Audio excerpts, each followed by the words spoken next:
Good afternoon, everyone. I welcome you all to Major HS Kalsi's Balnoi Academy. This is your GS mentor Asmita Singh, and today we will be covering national current affairs for the month of July 2026, part 2.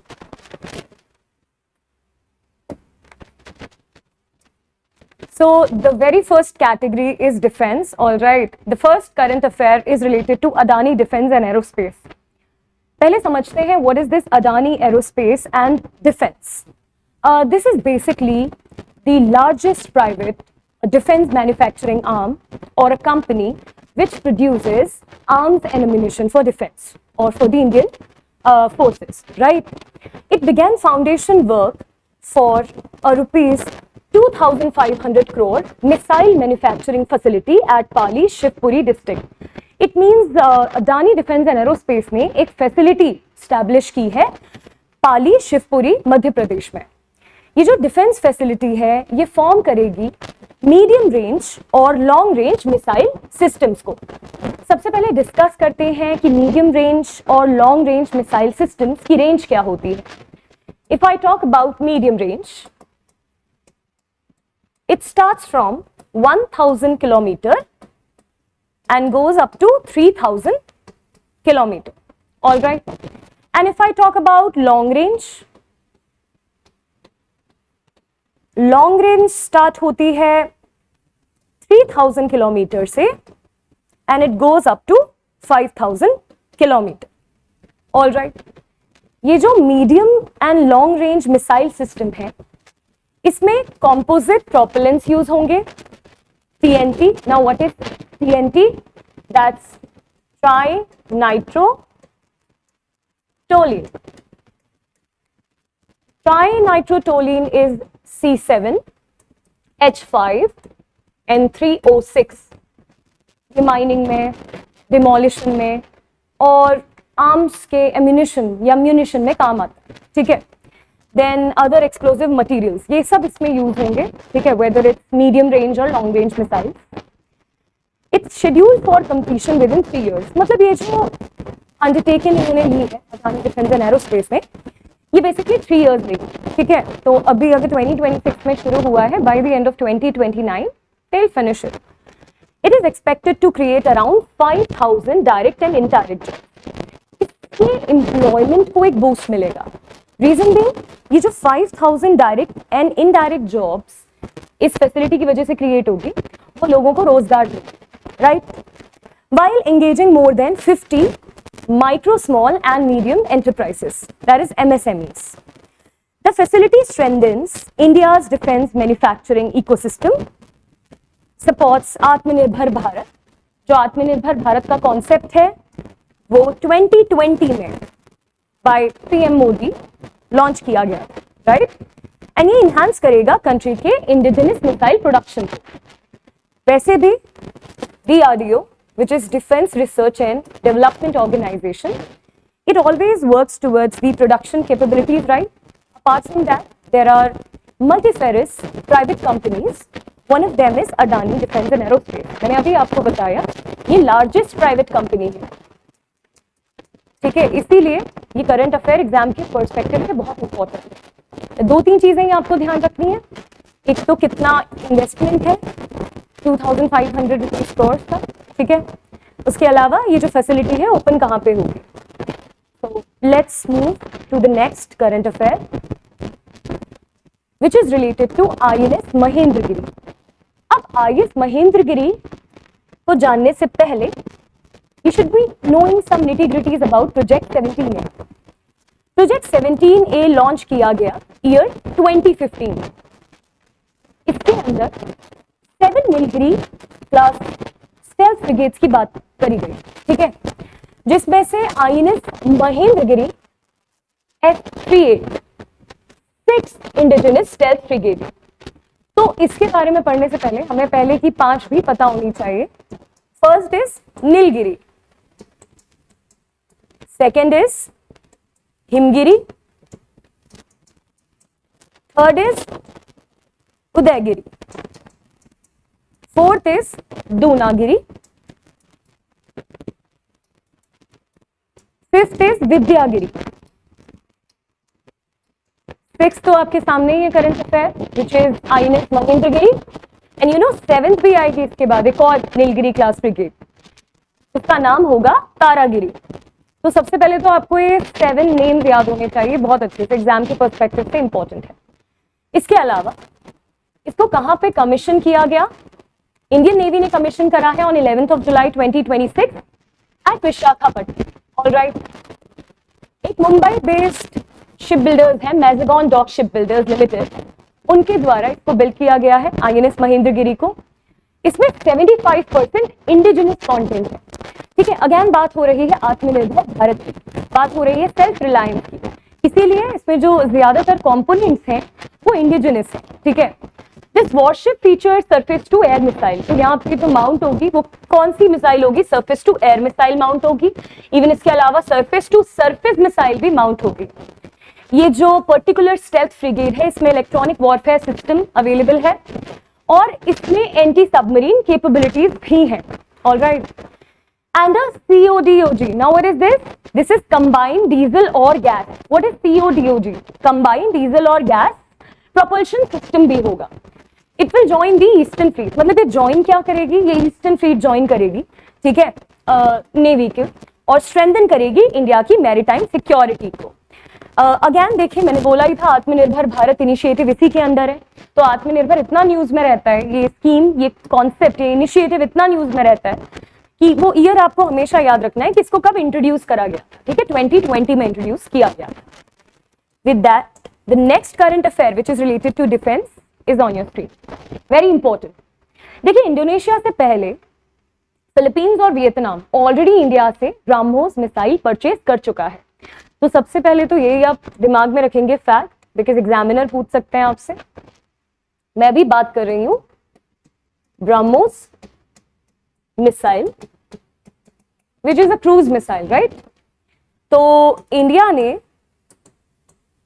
Export की है ये missile दो countries को, एक है Philippines और एक है Vietnam.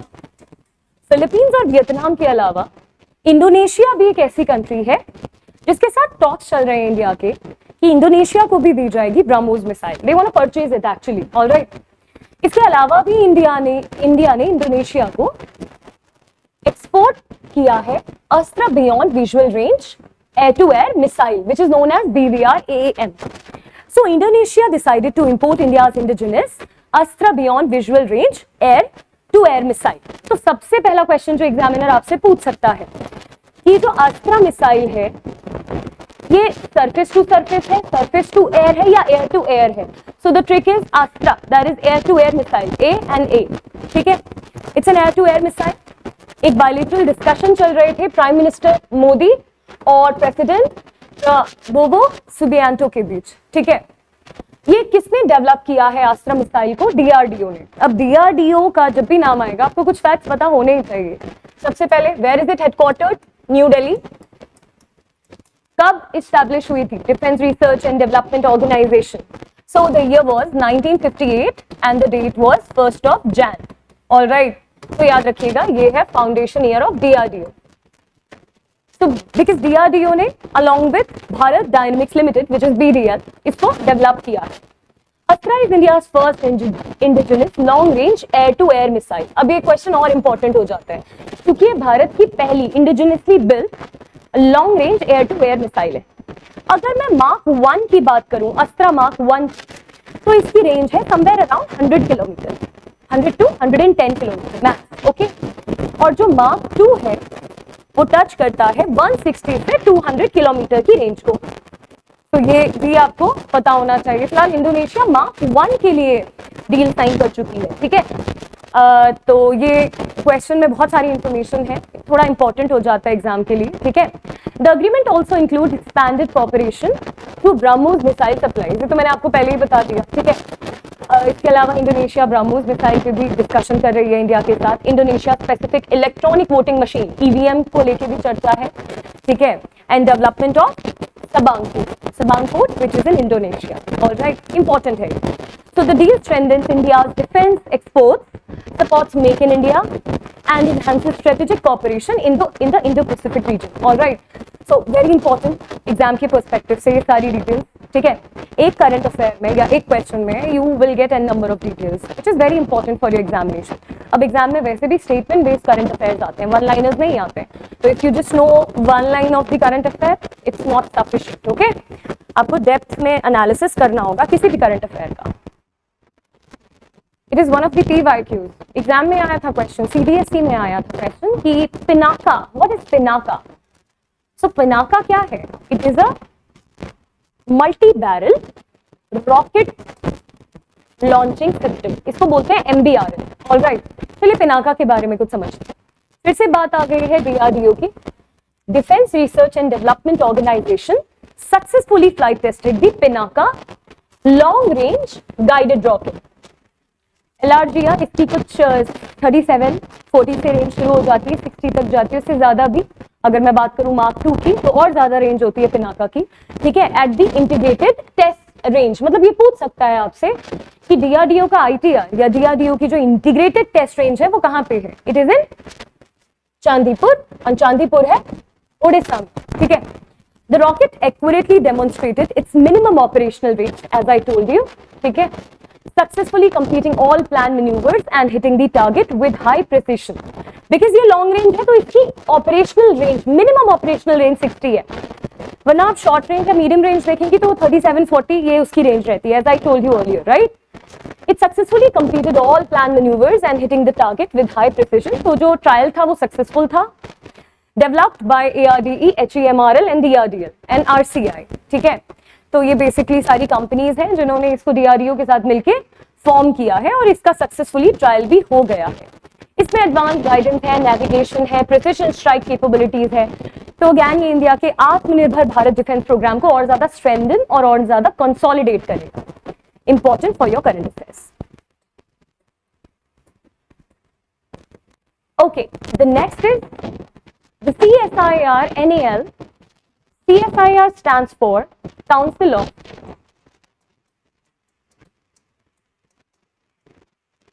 Scientific and Industrial Research. All right. And NAL stands for National Aerospace Limited or Laboratories. National Aerospace Laboratories. They have completed the design phase of indigenous Mk2 19-seater twin turboprop aircraft. Examiner will ask you, what is this Saras? It's an aircraft. All right. और ये बहुत बड़ा milestone है India के aviation programme के लिए. मैं आपको बताती हूँ क्यों. उड़ान स्कीम. उड़ान का फुल फॉर्म है उड़े भारत का आम नागरिक. ठीक है, सो उड़े भारत का आम नागरिक स्कीम बेसिकली इस ऑब्जेक्टिव के साथ इंट्रोड्यूस की गई थी कि जो ये एयर ट्रैवल होना चाहिए बहुत अफोर्डेबल होना चाहिए. और जो Tier 2 और Tier 3 सिटीज होती है ना, जहाँ पे डोमेस्टिक या नेशनल इंटरनेशनल एयरपोर्ट नहीं होते, उनको कनेक्ट किया जा सके एयरपोर्ट के साथ. जैसा कि मैंने बताया ना, उड़े आम भारत का आम नागरिक. तो ये चाहते हैं कि हर किसी के पास सुविधा होनी चाहिए. ठीक है, एयर ट्रैवल की भी. सो ये जो पर्टिकुलर एयरक्राफ्ट है ये फीचर करता है प्रेशराइज्ड केबिन को, ग्लास कॉकपिट को, digital avionics and auto pilot. इसमें command by wire flying controls भी हैं. ठीक है, HAL ने भी, जो कि हिंदुस्तान एरोनॉटिक्स लिमिटेड है, उसे सपोर्ट किया है इसके प्रोटोटाइप को मैन्युफैक्चर करने में. ठीक है, और ये पहली अपनी मेडन फ्लाइट लेगा 2027 में. मतलब अभी बस इसको डिजाइन किया जा रहा है और इसका एक जो फेज है वो कंप्लीट हो चुका है. ठीक है, DRDO तो इसमें नहीं है, बट HAL एंड CSIR और NAL ने मिलके ये कोलैबोरेशन किया है. ठीक है, इनफैक्ट इंडियन एयरफोर्स भी चाहती है कि करीब 50 यूनिट्स ऑफ दिस एयरक्राफ्ट वो परचेज करेंगे बिकॉज वो उनके काम आएगा. स्ट्रेंथन करेगा इंडिजिनियस एरोस्पेस कैपेबिलिटी को, सिविल एविएशन को, और डिफेंस ट्रांसपोर्ट ऑपरेशन करने में भी इस्तेमाल होगा. तो एग्जामिनर अगर पूछेगा व्हाट इज सारस, इट्स एन एयरक्राफ्ट. ऑलराइट, चलिए the next information is related to a defense exercise. See, defense exercise is a very important topic. कोई भी defense exercise हो एग्जाम के perspective से बहुत important है. जुलाई में कौन सी डिफेंस एक्सरसाइज कंडक्ट हुई है? Let's give it a look. The Indian air force deployed Rafale fighter jets to Australia for exercise Pitch Black. Exercise Pitch Black शुरू हुई 1981 में. ठीक है, ये एक मल्टीलेटरल एयर कॉम्बैट एक्सरसाइज है. एज आई टोल्ड यू, एक मल्टीलेटरल एक्सरसाइज है. इसमें 21 कंट्रीज ने पार्टिसिपेट करा. India, Japan, Canada, Germany, US, South Korea, different countries ने इस एक्सरसाइज में पार्टिसिपेट करा. वेन्यू क्या था? ये बहुत इंपॉर्टेंट है. वेन्यू था Queensland, which is in Australia. तो ऑस्ट्रेलिया ही वेन्यू था. ठीक है, एक बाईएनियल एक्सरसाइज है. अब सबसे पहले बाईएनियल क्या मतलब समझिए. Students often get confused and they think that biennial means any event which is happening twice a year. No. So, any event happening not twice a year, but 2 सालों में एक बार. That means every 2 years. ठीक है, पुरानी you can say the earlier version took place 2024 में, और फिर 2 साल बाद 2026 में फिर ये एक्सरसाइज. अब पिच ब्लैक कब होगी? बिकॉज 2 साल में एक बार होती है, तो अब होगी 2028 में. ठीक है, तो आई होप आप इतना समझ गए होंगे. अब राफेल यहाँ से कंटिंजेंट की तरह गया और यहाँ के पायलट इंडिया के. अब थोड़ा इसके बारे में भी डिस्कस कर लेते हैं. फ्रांस से बेसिकली ये एयरक्राफ्ट परचेज करा है इंडिया ने. ठीक है, Mirage 2000 is also from France. Both of them are from Dassault Aviation, right. Apart from that कितनी यूनिट्स है इंडिया के पास? 36 यूनिट्स, राइट. अगर मैं 2 फ्रंटलाइन स्क्वाड्रन्स की बात करूं, एक है गोल्डन अरोस जो कि है अंबाला में. ठीक है, and the second squadron is falcon जो कि है हासीमारा. ठीक है, ये दोनों स्क्वाड्रन किसकी है? राफेल की है. ठीक है, सो व्हाट डज इट से? Hosted by royal Australian air force, RAAF. The exercise enhances interoperability, air combat training and Indo-Pacific region की सेफ्टी या उसमें कॉपरेशन. ठीक है, The exercise pitch black as I told you कब शुरू हो गई थी? 1981. तो ये सारी इंफॉर्मेशन बहुत इंपॉर्टेंट है. वेन्यू किसी भी डिफेंस एक्सरसाइज का और कौन कौन सी कंट्रीज इसमें पार्टिसिपेट करती हैं, ये बहुत इंपॉर्टेंट होता है. ठीक है, the next current affair is related to operation southern readiness. 26 is for the year and second is for second window, which is the second series, okay, of this exercise. ये हुई कोची, केरला में. सबसे पहले मैं आपको ये बता, ठीक है, ये था इस एक्सरसाइज का वेन्यू. अब ये किसने कंडक्ट की थी? एग्जामिनर अगर आपसे पूछे, because it is a maritime exercise. Alright, तो Indian navy and the combined maritime force, CMF, वही पर्पस है. देखिए ऑब्जेक्टिव क्या था? Counter narcotics, counter piracy, counter terrorism, and जितना भी इंडियन ओशन रीजन है उसको प्रोटेक्ट करना, उसकी सेफ्टी के लिए, टू सेफगार्ड इट, राइट. तो वही पे यहाँ पे मेंशन है, interoperability, combat piracy, terrorism and illegal trafficking को कंट्रोल करने के लिए ये एक्सरसाइज हुई. नाम याद रखिएगा, ऑपरेशन सदर्न, ठीक है, by Indian navy and combined maritime forces. This question will surely come in your examination. ठीक है, डिफेंस एक्सरसाइज या डिफेंस अपॉइंटमेंट्स, यही सारे क्वेश्चंस हैं जो किसी भी डिफेंस एग्जामिनेशन में जरूर पूछे जाते हैं. जनरल धीरज सेठ, ठीक है, assumed charge as the 31st chief of the army staff. He is the new chief of the army staff. आपको ये भी याद रखना है कि कौन से नंबर के चीफ हैं, 31st. ठीक है, इन्होंने 30 जून 2026 से ही अपना पद संभालना शुरू किया है और इन्होंने किसे सक्सीड करा है, किसे रिप्लेस करा है? General Upendra Dwivedi. Alright, his tenure will continue until 31st of August 2028. करीब 2 साल. Alright, previously serving as the 49th vice chief of the army, मतलब ये वाइस चीफ भी रह चुके हैं आर्मी के. ठीक है, he was commissioned into the armored corps, 2 lancers, ये important है, in December 1986 after graduating from National Defense Academy. मतलब 1986 में ग्रेजुएट हो गए थे और इन्होंने क्या he commissioned into Armored Corps, 2 Lancers, okay? With nearly 4 decades of service, he has commanded key formations and became the first Armored Corps officer. And now this is something which is very important. पहले Armored Corps officer हैं ये जो army chief बने हैं, ठीक है? इससे पहले जो थे वो थे जनरल शंकर रॉय चौधरी, बहुत पहले 1997 में. It's been a long time, right? चलिए, so थोड़ा इंपॉर्टेंट है, याद रखिएगा. इससे स्टैटिक जीके का क्वेश्चन जो कि पूछ सकते हैं एग्जामिनर कि first Indian chief of army staff कौन थे? क्या आप जानते हैं इनके बारे में? ये सेकंड फील्ड मार्शल है इंडिया के, क्योंकि फर्स्ट फील्ड मार्शल तो थे सैम मानेकशॉ, जिनको सैम बहादुर भी बोला जाता है.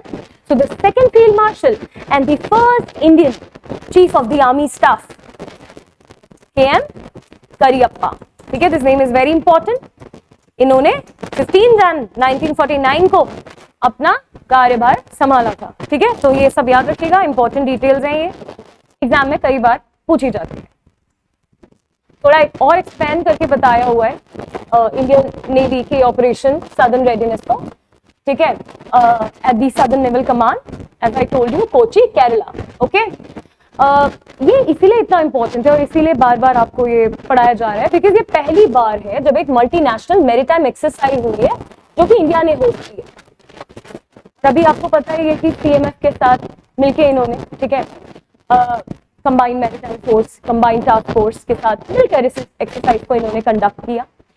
इसमें 254 पार्टिसिपेंट्स थे from 26 countries, because I told you it's multilateral maritime exercise, multilateral maritime exercise, और होस्ट किया है इंडिया ने. So it becomes very important for your exam.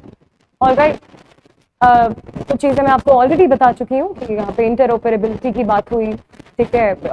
Basically tactics share हुआ. They worked to counter piracy, to counter narcotics, to counter terrorism, right? So these are some basic things जो कि एक objective होता है किसी भी exercise का. Alright, high chances कि यहाँ से current affairs, even static GK के भी क्वेश्चन आएंगे. अभी मैं बताती हूँ क्यों. आप एक नहीं दो विख्यात पर्सनालिटी के बारे में पढ़ने जा रहे हैं. Gonna teach you about 2 prominent personalities. One is Ajit Doval, the National Security Advisor, Ajit Doval. He has been conferred with a prize. मतलब इनको सिलेक्ट किया गया है और भी अगस्त को, ठीक है? अब तो आज तो 2 अगस्त है, तो अब तो इनको मिल भी चुका है एक अवार्ड. अवार्ड का नाम है लोकमान्य तिलक नेशनल अवार्ड 2026. पहला इंफॉर्मेशन जो आपको ध्यान रखना है कि लोकमान्य तिलक किन्हें कहा जाता है? Obviously the one and only बाल गंगाधर तिलक. सबसे पहले कुछ स्टैटिक जीके डिस्कस करते हैं. एक क्वेश्चन आता है, किसकी लाइन है ये? Swaraj is my birth right and I shall have it, ठीक है? दैट इज बाल गंगाधर तिलक. फिर एक और क्वेश्चन आता है कि जो 2 न्यूज़पेपर हैं, केसरी और मराठा, केसरी मराठी लैंग्वेज में था, मराठा इंग्लिश में था, ये दोनों न्यूज़पेपर भी किसके हैं? बाल गंगाधर तिलक के ही हैं. The Arctic home in Vedas, ये बुक किसने लिखी है? ये भी PYQ है. The Arctic home in Vedas, ये बुक भी किसकी है? ये बुक भी है बाल गंगाधर तिलक जी की, ठीक है? उन्होंने ही लिखी थी. इसके अलावा अगर मैं गणेश चतुर्थी की बात करूं और शिवाजी जयंती की बात करूं, तो ये जो 2 फेस्टिवल हैं जो इतने प्रोमिनेंट फेस्टिवल की तरफ सेलिब्रेट करे जाते हैं, इनके भी रीजन थे बाल गंगाधर तिलक, ठीक है? अगर आप बाल गंगाधर तिलक जी के बारे में समझ चुके हैं तो अब सबसे पहले इस अवार्ड के बारे में समझते हैं. इस अवार्ड को दिया जाता है उन सिटीजन्स को, उन इंडियन सिटीजन्स को जो इंडिया के डेवलपमेंट, उसके कंसोलिडेशन या समाज के लिए कुछ बहुत बड़ा चेंज लेकर आए, कुछ बहुत बड़ा अचीवमेंट हासिल करें. ये देता कौन है? तिलक स्मारक ट्रस्ट देता है for the exceptional contribution to India's national security, ठीक है? इसके अलावा जो मैंने बताया डेवलपमेंट हो गया या फिर बाकी. The award will be presented on 1 अगस्त. अब दे भी दिया गया है पुणे में by the union minister Amit Shah. Amit Shah ने इन्हें अवार्ड दिया. फॉर्मर इंडियन IPS ऑफिसर, ये एक फॉर्मर IPS ऑफिसर है, आप जरूर जानते होंगे इनके बारे में, right? And a veteran of the intelligence bureau, IB के भी ब्यूरो रह चुके हैं. Doval is being honored for his leadership in counter-terrorism, intelligence coordination, strategic planning, and safeguarding India's national interest through decades of distinguish public service. So इन्हीं को नवाजा गया है इस साल के लोकमान्य तिलक नेशनल अवार्ड से। तो एग्जाम के पर्सपेक्टिव से बहुत इंपॉर्टेंट है, आपको ये इंफॉर्मेशन याद रखनी है। ओके, इंडिया ने हिस्ट्री स्क्रिप्ट कर दी है एक समुद्र प्रदक्षिणा नाम के सर्कम नेविगेशन एक्सपेडिशन के साथ। अब मैं बताती हूँ ये एक्सपेडिशन इतना इंपॉर्टेंट क्यों था। सबसे पहले सर्कम नेविगेशन समझिए, जब आप एक प्लैनेट का पूरा एक चक्कर लगाते हैं, ठीक है, तो उसको ही सर्कम नेविगेशन कहते हैं, उसके एक पार्ट का, and that through using a motor boat और वाटर बोट। तो ये क्या हो गया, एक सर्कम नेविगेशन सेलिंग एक्सपेडिशन। ये इसलिए इतना इंपॉर्टेंट है एग्जाम के पर्सपेक्टिव से क्योंकि इसमें जिसने भी पार्टिसिपेट करा वो पूरा जो कंटिंजेंट था वो लेडी ऑफिसर्स का था, उसमें सारी महिलाएं थी, ठीक है। समुद्र प्रदक्षिणा में सारी महिलाएं थी। 9 women officers were there from Indian Army, Indian Navy and Indian Air Force, ठीक है। इन्होंने अबॉर्ड किया इस इंडिजिनस ISB त्रिवेणी को। तो आपको इस वेसल का नाम भी पता होना चाहिए, त्रिवेणी।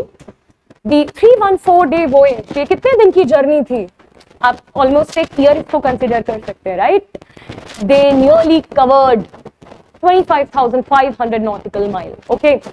1 nautical mile is equal to 1.8 kilometre, ये आपको पता होना चाहिए, it's a unit of waters, right. चलिए, they cross the equator twice, मैंने बोला ना it's a circumnavigation sailing expedition. तो इक्वेटर को ट्वाइस टाइम्स कट किया, क्रॉस किया, इंटरनेशनल डेट लाइन क्रॉस की, सारे मेरिडियंस क्रॉस किए, ठीक है, and rounded Cape Leeuwen, cap Horn and the Cape of Good Hope. Alright, the mission showcased Atmanirbhar Bharat, Nari Shakti, indigenous ship building and maritime excellence and seamless tri service cooperation. तो बहुत सारे objective के साथ ये बहुत अच्छे से सक्सेसफुल हुआ। एग्जाम के पर्सपेक्टिव से एक अच्छा क्वेश्चन है, एक अच्छी इंफॉर्मेशन है। The next current affair is related to INS Malvan. मैं INS मालवान, क्योंकि ये तो एक सेकेंड माहे class anti submarine warfare shallow watercraft है, राइट।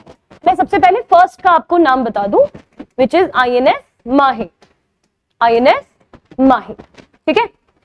INS माहे के बाद the second anti-submarine warfare shallow watercraft, which is also known as SWC, is INS Malwan. Abhi at Karwar Naval Base. All right, it's in Karnataka. Under the Atmanirbhar Bharat Initiative.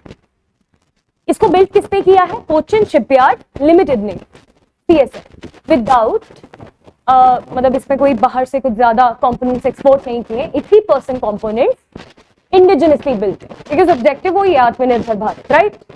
The vessel is designed for anti-submarine warfare, underwater surveillance, mine warfare and coastal security. ये objectives हैं।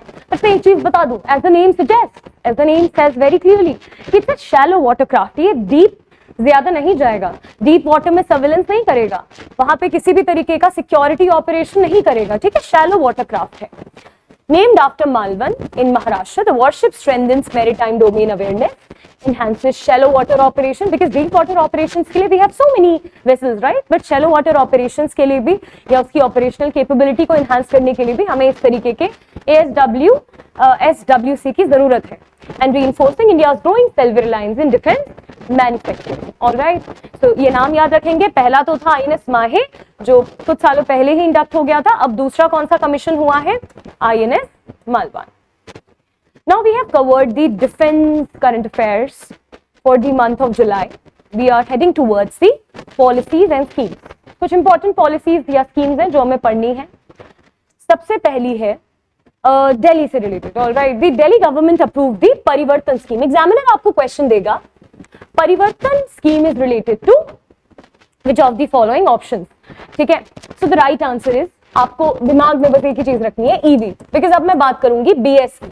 सबसे पहले what is BS? BS is Bharat stage. ये एक fuel की बात मैं कर रही हूँ। ये जो भारत स्टेज फ्यूल होता है ना, इसका नंबर जितना बढ़ता जाता है, जैसे 4th से कर दिया 6th, तो जितना बढ़ता जाएगा नंबर, सल्फर की कॉन्सेंट्रेशन उतनी कम होती जाएगी, और सल्फर की कॉन्सेंट्रेशन कम होगी तो कहीं ना कहीं एमिशन जो होगा वो बहुत रिड्यूस हो जाएगा।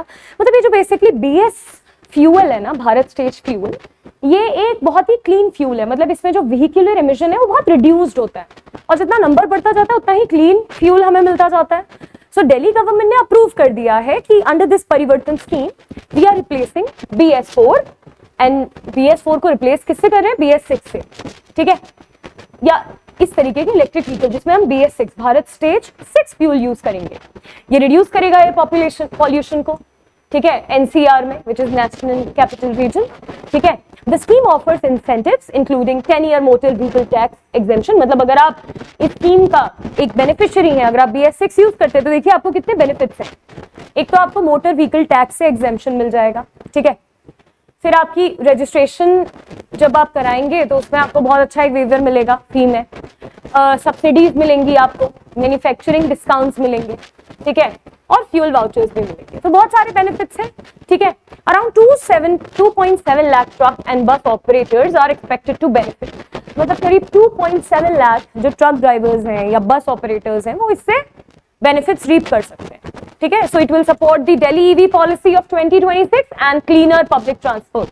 तो आप बस इतना याद रखिएगा कि ये जो परिवर्तन स्कीम है it is related to electric vehicle और related to the clean and green fuel, okay. Now, we are talking about one more scheme, and this time the scheme is of Chhattisgarh.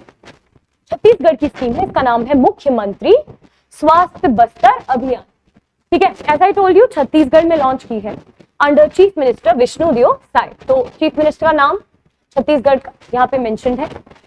अब ये स्कीम का objective क्या है देखते हैं। It significantly improves maternal and child health care, ठीक है, मतलब ये बेसिकली महिलाओं के लिए है जो गर्भवती हैं या जो गर्भ देने के बाद जो उनको चैलेंजेस फेस करने पड़ते हैं, ठीक है। कुकमा एक जगह है छत्तीसगढ़ में, वहां बेसिकली स्कीम को लागू किया गया। The initiative focuses on preventive health care, early disease detection, institutional deliveries, antenatal. Antenatal means जिस समय एक महिला गर्भवती होती है, it's a time during pregnancy, alright. तो उस टाइम जो केयर दी जाती है, वैक्सीनेशन होगा मदर का भी और ऑफस्प्रिंग का भी, और डोर स्टेप मेडिकल सर्विसेज भी दी जाएंगी, ठीक है। Institutional deliveries have increased to 98.6%, while maternal and infant mortality have declined। मतलब इस तरीके की स्कीम्स की वजह से जो mortality rate है वो बहुत हद तक डिक्लाइन हुआ है, ठीक है। The program has expanded healthcare access across tribal, forest and Naxal affected areas। मतलब सिर्फ किसी नॉर्मल एरिया में नहीं, ट्राइबल या फिर अगर कोई नक्सल अफेक्टेड एरिया है वहां पे भी ये स्कीम लागू की गई है, फॉरेस्ट में तक लागू की गई है। तो ये कहीं ना कहीं हेल्थ केयर को बहुत हद तक इंप्रूव करेगी, ठीक है। तो इंपॉर्टेंट है, याद रखिएगा। चलिए बात करते हैं राजस्थान मुख्यमंत्री आयुष्मान आरोग्य योजना की। मैं आपको एक चीज बताती हूँ, एक इंपॉर्टेंट इंफॉर्मेशन बताती हूँ। इसका पहला नाम था मुख्यमंत्री चिरंजीवी स्वास्थ्य बीमा योजना। ये जो मुख्यमंत्री चिरंजीवी स्वास्थ्य बीमा योजना थी, ये आई थी 2021 में। इट्स बिन 5 years नाउ तो इस स्कीम को लॉन्च हुए, बट 2024 में इसका नाम चेंज कर दिया गया। और क्या नाम पड़ गया है स्कीम का? राजस्थान मुख्यमंत्री आयुष्मान आरोग्य योजना, माई, दैट इज MAAY। ये क्या करता है? ये बेसिकली एक हेल्थ इंश्योरेंस स्कीम है। It provides health insurance coverage up to ₹25 lakh पर फैमिली। ये इंपॉर्टेंट है।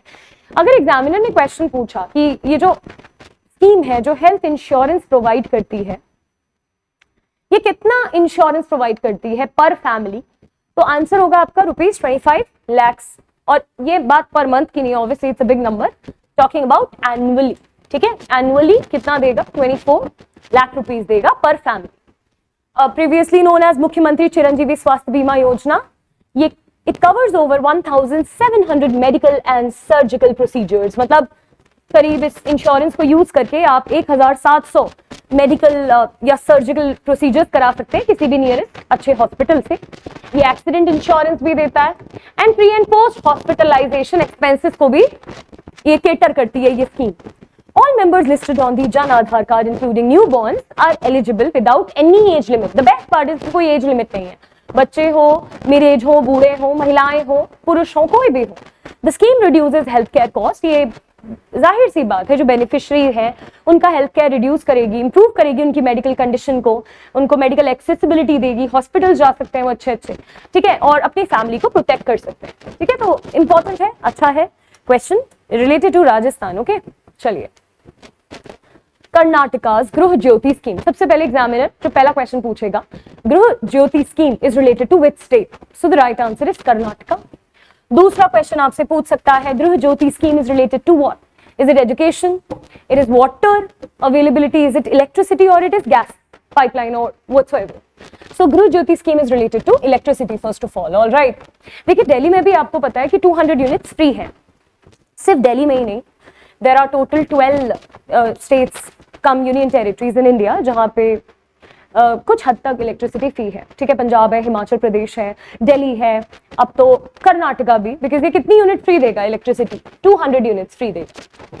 ठीक है, जितने भी डोमेस्टिक कंज्यूमर्स हैं, अब वो ओनर्स हो या वो टेनेंट्स हो, ये इंटरेस्टिंग फैक्टर है काफी. जो किराएदार है वो भी इसका लाभ उठा सकते हैं. Initiative aim is to reduce household electricity bill, expenses को कम करने के लिए, ताकि लोगों पे एक इकोनॉमिक बर्डन ना आए. All right, and improve living standards by allowing families to redirect saving towards education and healthcare. यहाँ के जो बेनिफिशियरी हैं, जो एप्लीकेंट्स हैं, उनको लिंक करना होगा आधार से. ठीक है, और इलेक्ट्रिसिटी अकाउंट भी अपना क्रिएट करना होगा. It should be link with the Aadhaar. Details देनी होंगी अपनी सारी. ठीक है, और एप्लीकेशन सबमिट हो रही है सेवा सिंधु पोर्टल से या एस्कॉम से. ठीक है, वेबसाइट से. सो ये अफोर्डेबल इलेक्ट्रिसिटी देगा कर्नाटका के अक्रॉस. So important है ये current affair. All right,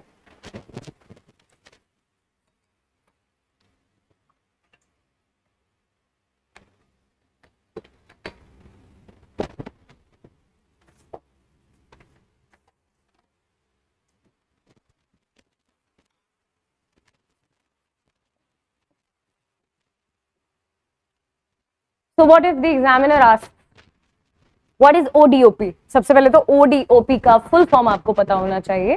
that is one district one product. All right, अब दूसरा क्वेश्चन एग्जामिनर जो आपसे पूछेंगे कि ODOP स्कीम किसने लॉन्च की है?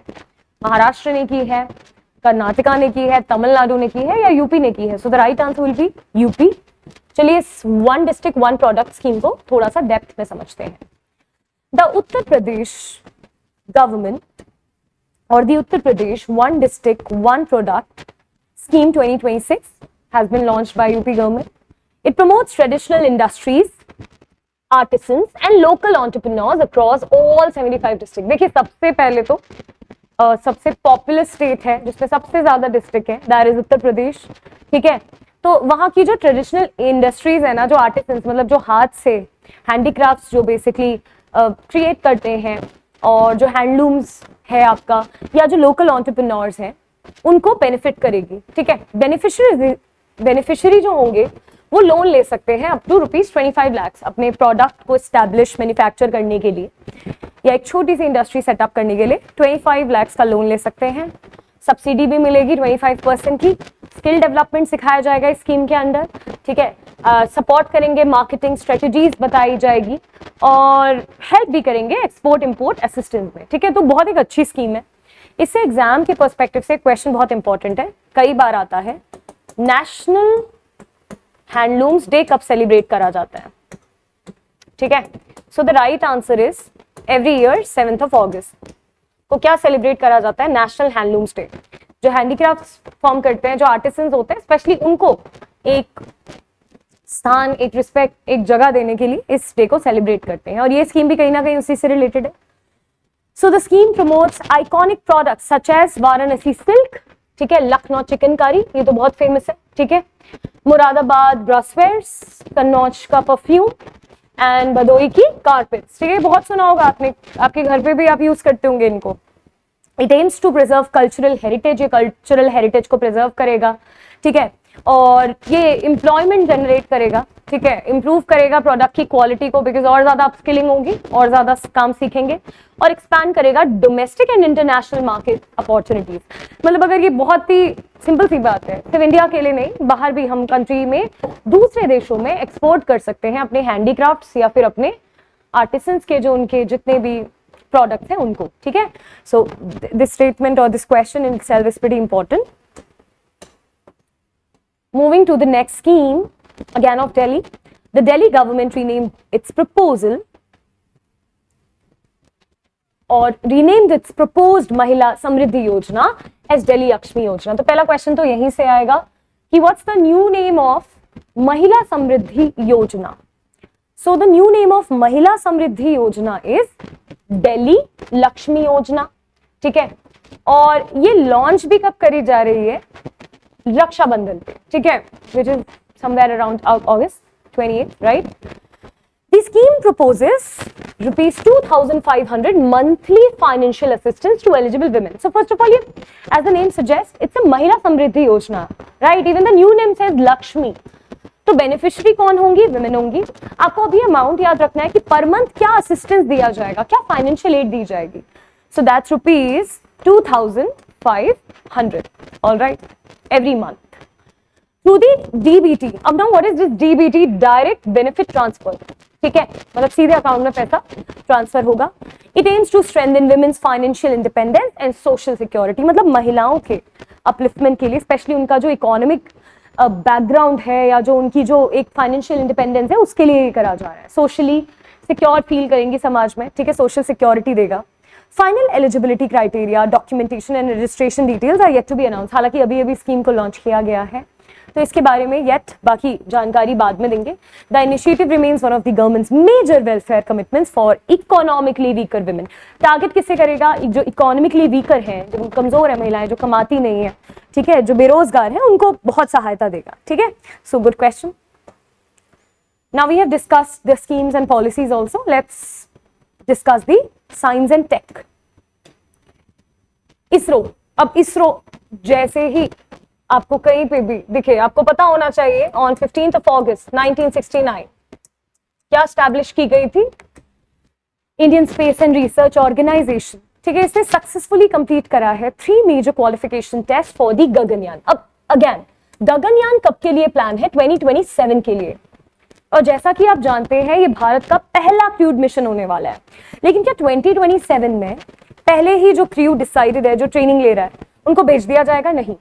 ये क्वेश्चन आपको मैं ऑलरेडी करा चुकी हूँ कि एक ह्यूमनॉइड रोबोट है जिसका नाम आपको पता होना चाहिए, व्योमित्रा। पहले व्योमित्रा को भेजा जाएगा, वो सारी कंडीशन पहले एनालाइज करेगी whether it's safe for the crew और नॉट, ऑलराइट। तो बिकॉज बहुत सारे अब टेस्ट हो रहे हैं, सो जो मेजर क्वालिफिकेशन टेस्ट थे ना 3, वो सक्सेसफुली कंप्लीट हो गए। मतलब ये जो आपका पूरा गगनयान मिशन है ना जो इंडिया का, ये बहुत ही फुल स्पीड में लॉन्च होने के इसकी पूरी उम्मीद है 2027 में, ठीक है। Validating the crew module uprighting system, crew service, umbilical unit and apex cover separation system. तो ये बेसिकली 3 मेजर मिशन थे, ठीक है। इससे ज्यादा क्या इंपॉर्टेंट है वो समझिए। आपसे एग्जामिनर पहला क्वेश्चन पूछ सकते हैं कि कितने मेंबर्स को ट्रेनिंग दी जा रही है। देखिए इंडिया और रशिया एक साथ मिलकर ट्रेनिंग दे रहा है 4 इंडियन एयरफोर्स ऑफिसर्स को, जिनमें से एक है एक्सियम 4 के ग्रुप कैप्टन सुभांशु शुक्ला, ठीक है। मैं अभी भी एक चीज क्लियर कर दूं, कई बार कैंडिडेट सोच रहे हैं कि ये जो चारों ट्रेन्ड ऑफिसर्स हैं, ये चारों के चारों जाएंगे, नहीं, 2 to 3 सिर्फ क्रू मेंबर्स जाएंगे इस मिशन में, जो कि 3 डे ऑर्बिटल जर्नी होगी, एक वोयेज होगा, ठीक है, 3 डे ऑर्बिट में रहेंगे। और क्योंकि 1 या 2 होंगे बैकअप में, जो 1 और 2 हैं वो बैकअप में होंगे क्रू, ठीक है। तो इसीलिए आपको ये क्लैरिटी लाना बहुत जरूरी है। हालांकि भारत का पहला क्रू मिशन है, तो एग्जाम के पर्सपेक्टिव से बहुत इंपॉर्टेंट है and hopefully it will be successful, right. So moving towards the next question, again high chances exam में आने के। We are talking about a vaccine. India ने अप्रूव कर दी है भारत की पहली vaccine which is Qdenga. As the name suggest, डेंगा से आपको एक ही डिजीज दिमाग में आ रहा होगा, that is dinghy, right. So the countries first dinghy vaccine after cleared by the drug controller general of India. Now this is something very important. Approval मिलना बहुत जरूरी है किसी भी वैक्सीन को। अंटिल अनलेस अप्रूवल नहीं मिल जाता आप किसी भी वैक्सीन को सर्कुलेट नहीं कर सकते, राइट। तो भारत की पहली डेंगी वैक्सीन क्या है, क्यू डेंगा। पहले तो आपको नाम पता होना चाहिए, विच इज TAK-003।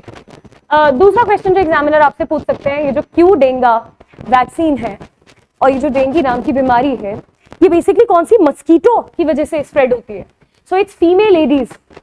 मलेरिया होता है फीमेल एनोफिलीज के काटने की या बाइट की वजह से, वैसे ही फीमेल, ये भी याद रखिएगा कि फीमेल है, ठीक है, एडीज मस्कीटो, उसकी वजह से डेंगू होता है। तो भाई फाइनली अप्रूव कर दिया, एग्जाम में प्रॉपर क्वेश्चन आने के चांसेस है, ठीक है। इसको डेवलप किसने किया है? टकेडा बायोफार्मास्यूटिकल्स, जापान में, ठीक है। The live attenuated tetravalent vaccine protest against all 4 dengue virus serotypes, ठीक है, जो कि है DENV1 से लेके DENV4 तक, एंड इज अप्रूव्ड फॉर, अब ये भी याद रखिएगा, क्या हर किसी को ये वैक्सीन दे सकते हैं? नहीं, मिनिमम एज है 4 इयर्स एंड मैक्सिमम है 60 इयर्स, ठीक है। तो ये बेसिक डिटेल्स हैं जो एग्जाम के पर्सपेक्टिव से इंपॉर्टेंट है, इससे ज्यादा कुछ भी नहीं पूछा जाएगा, तो बस आप यही ध्यान रखिए।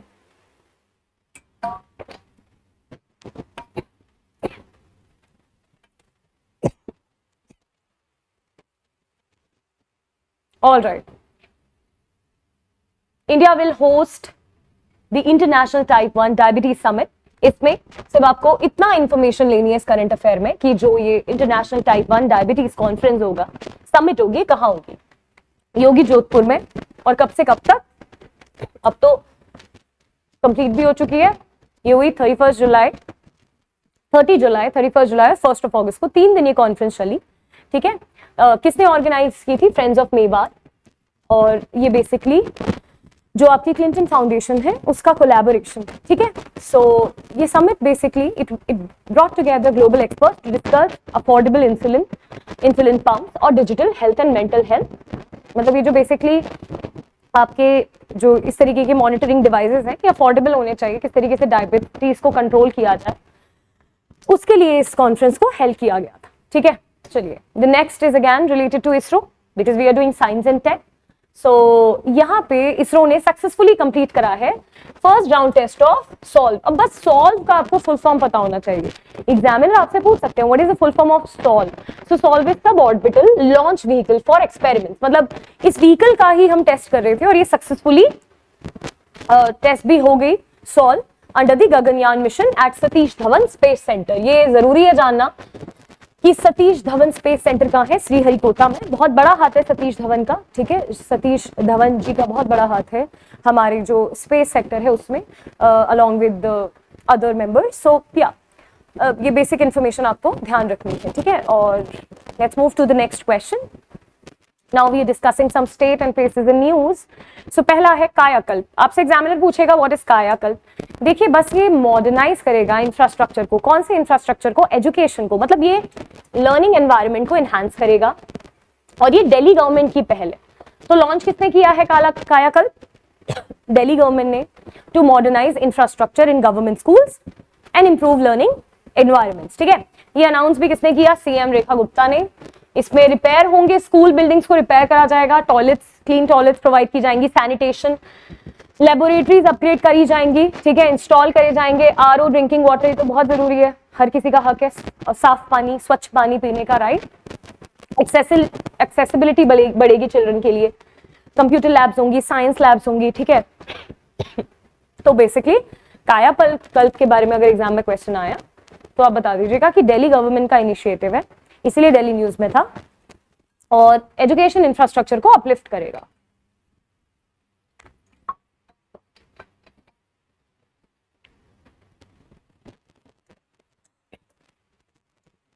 Okay, this is important. As you can see, it's a helicopter, right? Mi-172 helicopter. क्यों न्यूज में है? अरुणाचल प्रदेश क्यों न्यूज में है, इसकी वजह से वो देखते हैं। The Arunachal Pradesh government launched an emergency helicopter relief operation to assist flood-affected villages in Lower Siang district. After floods and landslide disrupted road connectivity. In fact, Assam में भी बहुत बुरा हाल है, you know it very well, right? तो जो भी flood affected areas है, वहाँ के लिए हेलीकॉप्टर असिस्टेंस या रिलीफ सर्विस स्टार्ट की है। Skywoon Airways Mi-172 helicopter transported 11.5 metric tons of PDS rice, मतलब फूड आइटम्स गए, मेडिसिन गई, असेंशियल सप्लाईज पासीघाट से कहाँ तक? कोयू तक, ठीक है। और इवैक्यूएट भी करा है इल पेशेंट्स को, उनको ट्रीटमेंट भी प्रोवाइड करवाया है।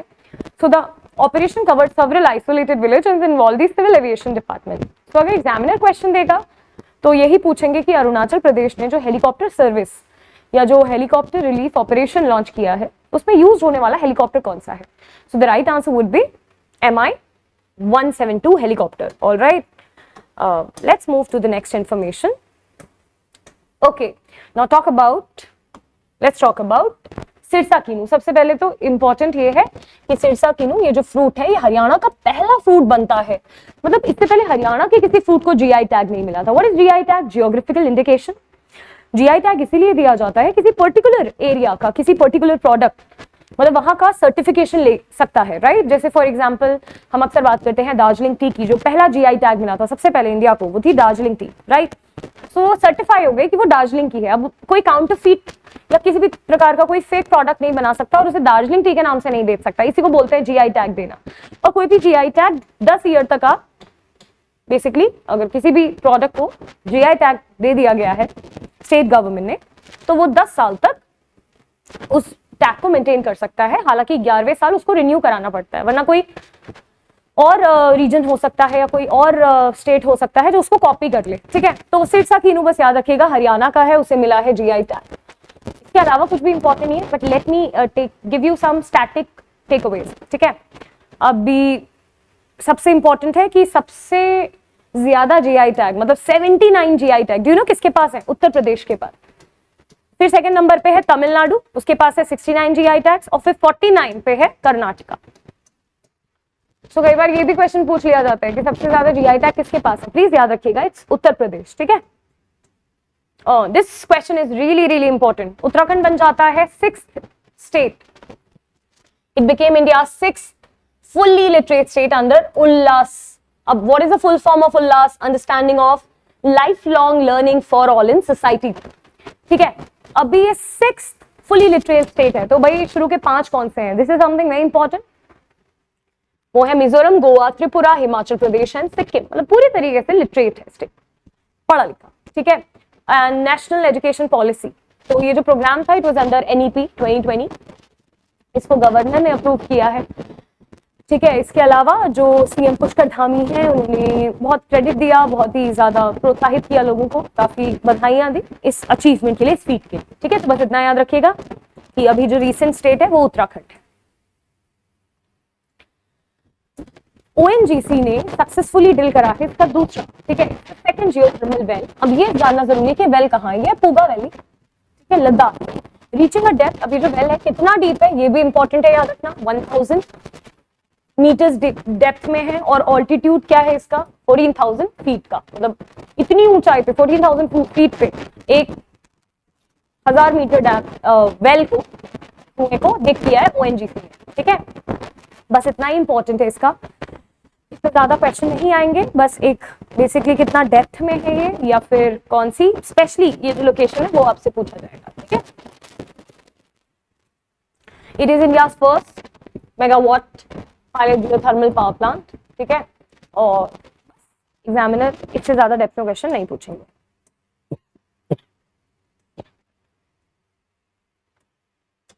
एग्जाम के पर्सपेक्टिव से एक इंपॉर्टेंट क्वेश्चन मैं आपको बताने जा रही हूँ। गवर्नमेंट ऑफ इंडिया ने रीनेम कर दिया है सेंट्रल विस्टा रीडेवलपमेंट एरिया, और इसका नया नाम क्या है? कर्तव्य भवन area. This is very important, exam में आने के चांसेस हैं। जो यूनियन मिनिस्टर है मनोहर लाल, उन्होंने डायरेक्ट कर दिया है सारी मिनिस्ट्रीज को कि अब वो ये नाम यूज नहीं करेंगी। They will not use central Vista redevelopment area, they will rather से कर्तव्य भवन एरिया। ऑलराइट, इवन डॉक्यूमेंट्स में भी चेंज कर दिया गया है। द रीनेम्ड एरिया इंक्लूड्स कर्तव्य पथ, कर्तव्य भवन, मतलब इस एरिया में कर्तव्य पथ है, कर्तव्य भवन है, और जो upcoming common central secretariat building है वो है, और फ्यूचर के जो गवर्नमेंट ऑफिसेज हैं जो बिल्ड किए जा रहे हैं वो भी है, ठीक है? ये क्यों किया जा रहा है? You must be thinking that simple सा ऑब्जेक्टिव है, ये जो कॉलोनियल एरा के नेम्स हैं इनको हटाया जा रहा है, और क्योंकि भारत 1947 में ही आजाद हो चुका है, ठीक है? कितना टाइम हो चुका है अब तो भाई नेम्स भी चेंज होना जरूरी है, इसी ऑब्जेक्टिव के साथ नेम को चेंज किया गया। सम समिट्स एंड कॉन्फ्रेंसेस नाउ, एक नई कैटेगरी हम कवर कर लेते हैं, बहुत ही बेसिक, आपको ज्यादा डेप्थ में जाने की जरूरत नहीं, लोकेशन पता होनी चाहिए। मिनिस्ट्री ऑफ जल शक्ति ने कहाँ ऑर्गेनाइज किया all India conference of senior most secretaries of water resources department, new Delhi, ठीक है? तो इस कॉन्फ्रेंस पे फोकस करा है कि वाटर को किस तरीके से इरिगेशनल पर्पस या उसकी जो एफिशिएंसी है उसको किस तरीके से गवर्न और डायरेक्ट करना है ताकि हर किसी को पानी की किल्लत ना हो, ठीक है? Dam basically safety, reservoir management, catch the rain campaign, सब डिस्कशन हुआ, बड़े बड़े डिग्निटरीज आए थे, ठीक है। लोकेशन और वेन्यू बस याद रखना है, एग्जाम के पर्सपेक्टिव से सिर्फ उतना ही जरूरी है। And with that the last question of the day but not the least at all, because इसमें बहुत सारी डिटेल्स आपको करनी है, ठीक है। करंट अफेयर उतना इंपॉर्टेंट नहीं है जितना इंपॉर्टेंट इसका जो स्टैटिक जीके वाला पार्ट है वो है, ठीक है। बट पहले करंट अफेयर देखते हैं। India hosted the BRICS heads of anti drug agencies meeting in Guwahati, because India ने होस्ट किया, तो ये लाइन तो एग्जाम के पर्सपेक्टिव से इंपॉर्टेंट है। असम में हुआ, लीड किसने किया इसको? नारकोटिक्स कंट्रोल ब्यूरो ने, एनसीबी ने, under the ministry of home affairs, ठीक है। अब एग्जामिनर या तो आपसे वेन्यू पूछेंगे कि ब्रिक्स की जो एंटी ड्रग एजेंसी मीटिंग है वो कहां पे कंडक्ट हुई। अगर वो नहीं पूछा तो देखिए एग्जामिनर कैसे क्वेश्चन देंगे। सबसे पहले बात करते हैं जिम ओ'नील की। जिम ओ'नील ने 2001 में ही एक टर्म कॉइन कर दी थी, ब्रिक्स। उनका कहना था जो ब्राजील, रशिया, इंडिया और चाइना है वो इमर्जिंग इकोनॉमीज हैं, और अगर कोई एक ऐसी इंटर गवर्नमेंट और इंटर गवर्नमेंटल ऑर्गेनाइजेशन जो मिलकर काम करे पॉलिटिक, इकोनॉमिक फ्रंट्स पे, तो बहुत ही ज्यादा बेहतर होगा, राइट। अब 2009 में कॉइन होता है और कॉन्सेप्ट आता है ब्रिक का, ठीक है। बात मतलब वर्ड तो कॉइन हो गया था 2001 में, but it took almost 8 years, no, 8 साल बाद आई ब्रिक। और फिर 2010 में साउथ अफ्रीका ने डिसाइड करा और 2011 में ज्वाइन करा किसको? ब्रिक को। तो सबसे पहले तो आपको ब्रिक पता होना चाहिए, ब्रिक तो पता ही, ब्रिक्स पता होना चाहिए, बिकॉज पहले फाउंडिंग मेंबर्स तो ब्रिक थे, फिर साउथ अफ्रीका थे। तो 5 फाउंडिंग मेंबर्स में आप क्या कंसिडर कर सकते हैं? Brazil, Russia, I for India, China, and the 5th one is south Africa. Till 2024 कोई नया मेंबर नहीं जोड़ा गया इसमें, ठीक है। लेकिन फिर 2024 में 4 नए मेंबर्स और 25 में 2 नए मेंबर्स जोड़े गए। You have to note down the name. Ethiopia, Egypt, ठीक है, ईरान एंड यूएई, ये तो आए 2024 में, ऑलराइट। फिर 2 और कौन से आए? Saudi Arabia and the latest one 2025 में इंडोनेशिया। तो अब आप काउंट कर सकते हैं, 5 + 6 11। एग्जामिनर देखिए कैसे कैसे क्वेश्चन देंगे कि this BRICS which is an intergovernmental organisation, how many members does this organisation have? So it has 11 members. इसके 10 basically you can say there are 10 extra members as well, but they are not the real members, okay।